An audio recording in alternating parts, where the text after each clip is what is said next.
আসসালামু আলাইকুম। আজকের ক্লাসে আমরা এক্সাম্পল 3.1 সমাধান করাবো।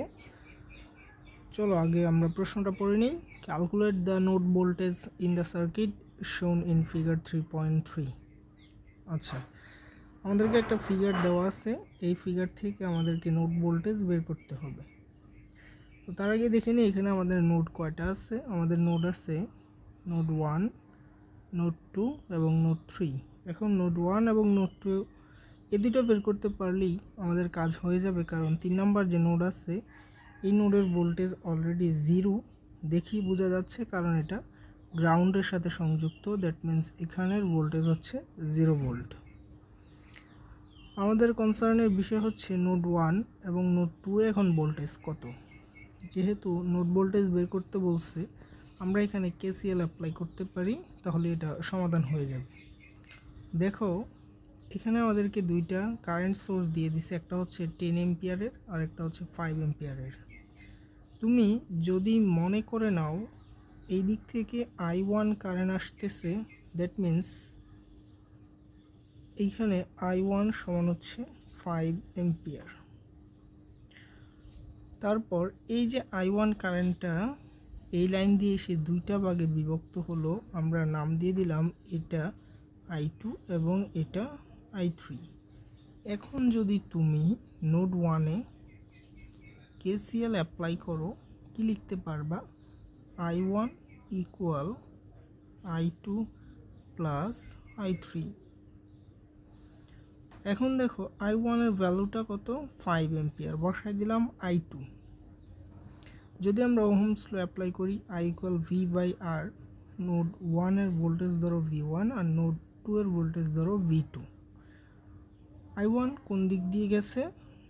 আচ্ছা, 5 এম্পিয়ার সেটা তো আমরা লিখলামই। এখন আসো I2 এর ক্ষেত্রে। I2-তে V1 থেকে কোথায় গেল? V2-তে। দ্যাট মিন্স এইখানে ভোল্টেজ ডিফারেন্স হচ্ছে V1 মাইনাস V2, আর মাঝখানে রেজিস্ট্যান্স হচ্ছে 4 ওহম। প্লাস I3 এর দিকে তাকাও, V1 থেকে কোথায় গেছে? 0 ভোল্টেজে। That means V1 minus 0 volt divided by মাঝখানে রেজিস্ট্যান্স হচ্ছে 2 ওহম।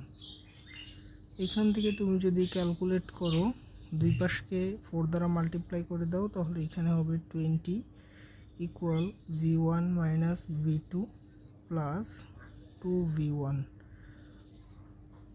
ওই পাশে যদি তুমি ক্যালকুলেশন করো, এখানে আসবে 3V1 মাইনাস V2। এটাকে দাও 1 নং। একইভাবে তুমি যদি নোড 2-তে কেসিএল অ্যাপ্লাই করো, নোড 2-তে দেখো 10 এম্পিয়ার প্রবেশ করতেছে, তাহলে এটাকে নাম দাও I3। 10 এম্পিয়ার প্রবেশ করতেছে, আবার উপরের দিকে দেখো 5 এম্পিয়ার চলে যাচ্ছে, এই যে এই রাস্তা দিয়ে 5 এম্পিয়ার যাচ্ছে। আবার এই দিকে ধরে নাও I4 নামতেছে, আবার এই রাস্তা দিয়ে সোজা প্রবেশ করতেছে কত? I2। তাহলে এইখানে প্রথমে দেখো কে কে ঢুকতেছে হচ্ছে I3, আর কে ঢুকতেছে? প্লাস I2 ইকুয়াল বের হয়ে যাইতেছে কে? I1 plus I4। I3 value কত?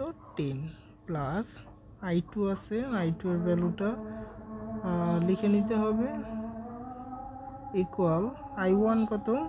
I1 হচ্ছে 5 এম্পিয়ার প্লাস I4টাও বের করে নিতে হবে। এখন 10 থেকে 5কে মাইনাস করলে 5 হয়, আর এদিকে I4 মাইনাস I2।